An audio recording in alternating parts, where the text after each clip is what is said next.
Hi guys, welcome to Talk with Nick again. As you know that we make videos about scholarships and for international students to make their life more easy with all the precise information about study abroad and scholarship. So here we have a new guest, Priya, who is from India and has won two international scholarships to do her PhD in Canada. So in this video we will be talking about how to win two scholarships in Canada and what is the general process, and we're going to learn that from her journey. So thank you so much, Priya, for coming into our show. Thank you. And Thank you for taking me in this show. thank you so much. It's really a pleasure. And the first question that I'm going to ask you is, what is your journey? What was your background? And how did you started to apply for PhD? So basically, I'm a master in biotechnology. I did this degree from India, from my hometown, and then Where is your hometown? that's in Mangalore, Bangalore. state of Karnataka. And after my masters, I got into research projects. That's JRF, Junior Research Fellow under BRNS and ICMR projects. So I had 3 years of experience with that, and then post to that, I came here for my PhD. Wow. Okay, so you had a 3 years of research experience. Yes, yes. And in that 3 years of research experience, did you publish a lot of papers? Yes, I have 8 publications from my previous research. 8 publications. Yes. So, would you say that publications matter a lot in the selection of PhD? I would say yes and no. It depends actually. If you have a publication with a very good journal, you can get into very good universities. Okay. And also, if you do not have a publication but you have very good grades and you have good skills, even then you are good to go. Okay. So, having publication is a very good asset. Your selection is faster.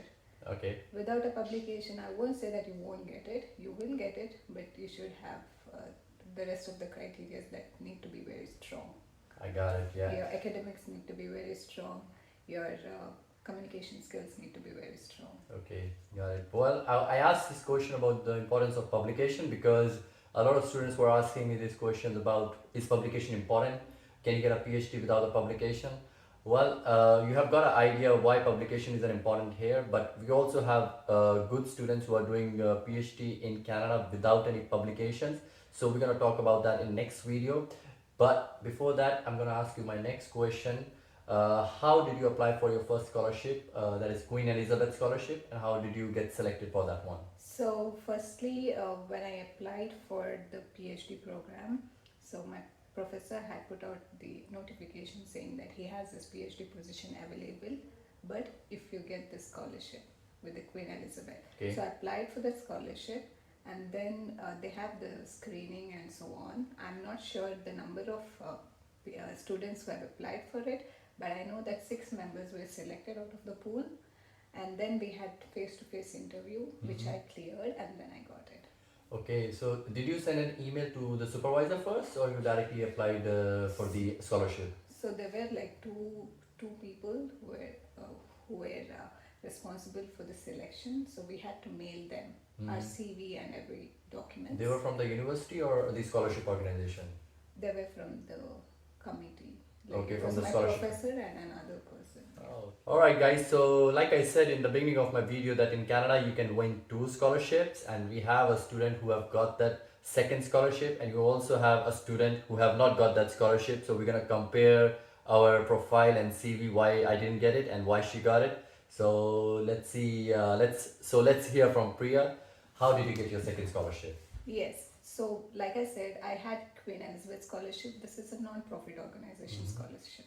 So, if you're having a non-profit organization scholarship, you can apply for Quebec Government Scholarship. Okay. So, FRQNT, FRQS, CIHR, and all these come under the Quebec Government Scholarships or the Canadian Government Scholarship. So, we are eligible for that.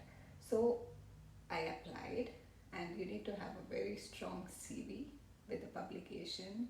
Your academic score should be good. You should have social and cultural,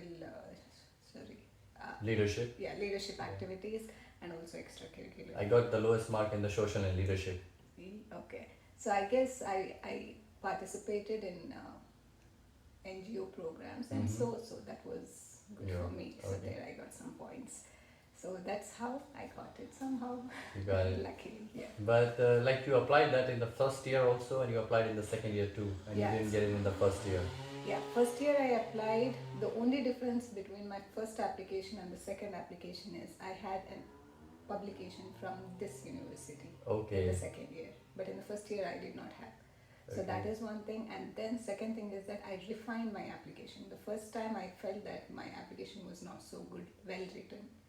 So the Okay. second time I What had, do you mean by well written? Like, what were the things that you changed in order to refine your application? because the people here, what I understand from my professor is that they want it to be very crisp.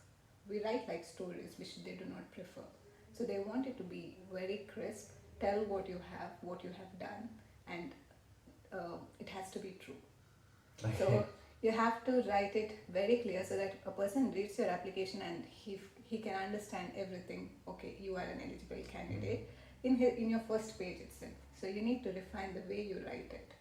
Okay, and like if we have to, maybe the students might not understand, like we have to refine it and you have to make it more crisp. Like sometimes we try to tell ourselves more, More, okay. but we have to tell what exactly the thing is, because I don't have patience to read the whole paragraph. But if in one line you can brief it out, they can still understand. Okay, you have done this. For example, if I have Queen Elizabeth Scholarship, I just have to say that yes, I have attended Queen Elizabeth Scholarship in the year so and so. I don't have to say like why, when did I get it, how hard it was for me to get it. All these stories are not required. Okay, and when you say the application, you mean we have to focus on the technical details or also on the results point of view?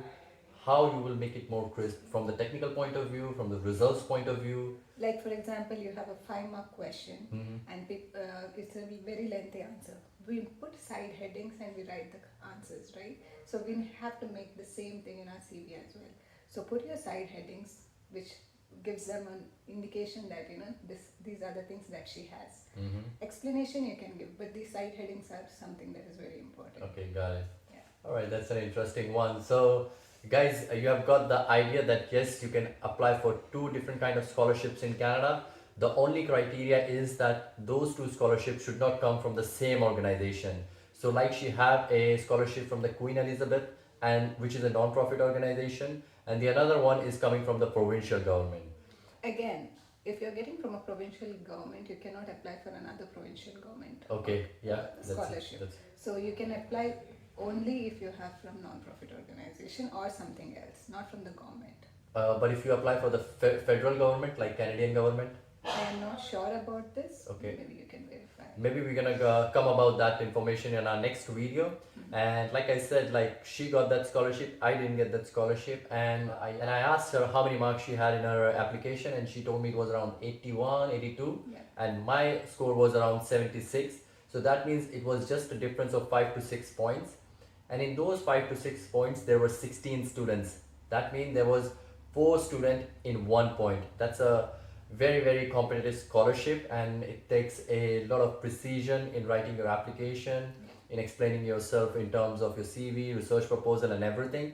And that's all we have in today's video. I'm sure you have got a lot of precise information on how to write your application, how to win 2 scholarships in Canada.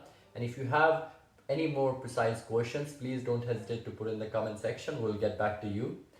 And in our next video, we're going to talk about, is publications important to get selected for PhD, where we are going to discuss that in detail. So if you want to know more about that, please come visit our channel again. Thank you so much, guys. Talk with Nick.